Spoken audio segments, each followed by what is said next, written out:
Abordage d'une très belle goélette, c'est un fameux 3 mâts, comme on dit, le Greyhound, qui part de Falmouth, en Angleterre, chargé de bières bio, des bières bio anglaises bien sûr, pour les livrer à Douarnenez.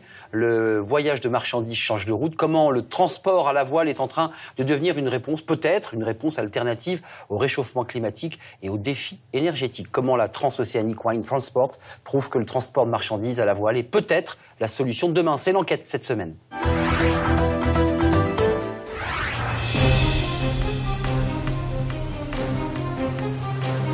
Ne vous fiez pas aux apparences. Ce vieux gréement, qui semble tout droit surgir du passé, est au cœur d'un projet novateur pour répondre aux défis énergétiques du XXIe siècle. Ce projet est celui de TOWT, Transoceanic Wind Transport, une société de transport maritime à la voile qui utilise des navires, comme ce bateau nommé Greyhound. Venu d'Angleterre, il arrive au port de Douarnenez, sur la pointe de la Bretagne. À son bord, près de 4 tonnes de marchandises, transportées par la seule force du vent.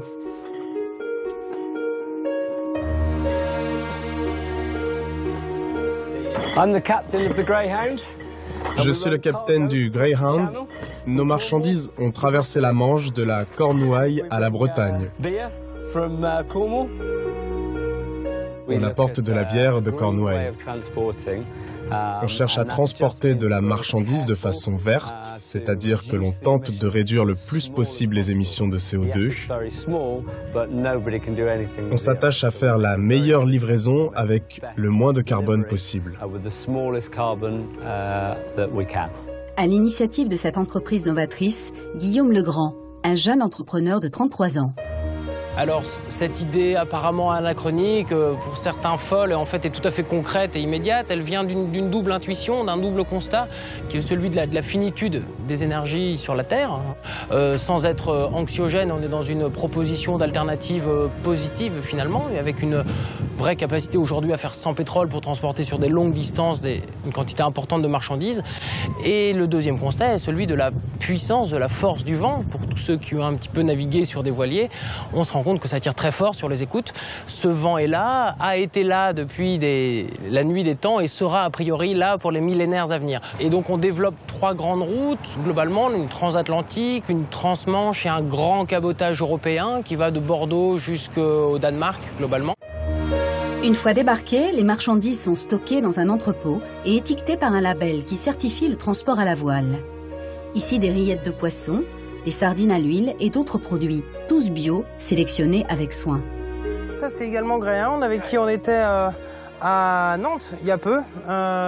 Donc c'est notamment à destination des Anglais. On retrouve avec le numéro de certificat la trace GPS, le journal de bord, le bilan carbone équivalent économisé, des photos.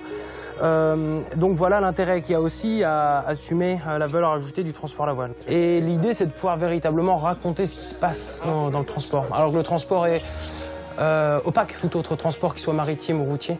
Nous, on essaie justement de le faire en toute transparence, d'expliquer ce qui s'est passé. Voilà comment ce produit vous est arrivé. On a 2 packs d'Avocet Ale et un pack de chacune des références de l'Atlantic Brewery. Et donc ce IC Bio, on va y aller. Hein. C'est un super petit magasin bio à Douarnenez qui fait partie de nos clients et qui adhère certainement à nos démarches, mais surtout aime bien nos produits. Voilà, donc ça marche bien.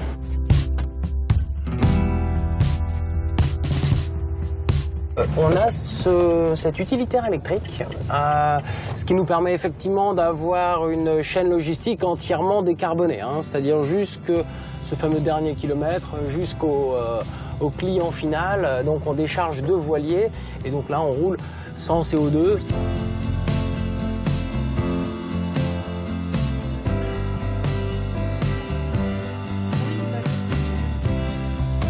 Voilà, c'est présenté, produit transporté à la voile, ça intéresse le client, il pose souvent des questions, pourquoi? Zéro carbone évidemment, comme tous ici on défend une éthique solidaire, durable et puis protéger l'environnement, défendre la culture bio, etc. Donc tout ça, ça rentre dans la même démarche éthique et les clients cherchent toujours ce genre de produits. Retour sur le quai, où le Greyhound est désormais prêt à remplir ses cales avec des produits français pour un nouveau départ vers la Cornouaille anglaise. Christian Toulec est venu lui-même livrer son cidre qu'il produit dans la région. Dans mon entreprise, j'essaye d'avoir une démarche éthique, aussi bien donc, dans la démarche bio, donc pour ne plus utiliser de produits chimiques, que d'un point de vue de la production. Moi, je fais du ramassage manuel, par exemple, aussi, donc qui utilise moins de carburants fossiles. C'est vrai que de trouver des partenaires pour transporter le cidre à la voile, c'est quelque chose de très intéressant, qui est un prolongement de ma façon de produire. Et c'est vrai que quelquefois, quand je suis dans mes vergers, que je me dis que mon cidre est en train de voyager sur l'océan, sur un bateau à voile, ça me fait rêver aussi. Moi qui ne pars pas beaucoup, c'est une façon aussi de me faire voyager dans l'imagination. Et de l'imagination, les équipes de Taut n'en manquent pas, puisqu'ils travaillent déjà à la construction d'un cargo à voile nouvelle génération de plus de 60 mètres. Un projet qui devrait se concrétiser à l'horizon de 2018.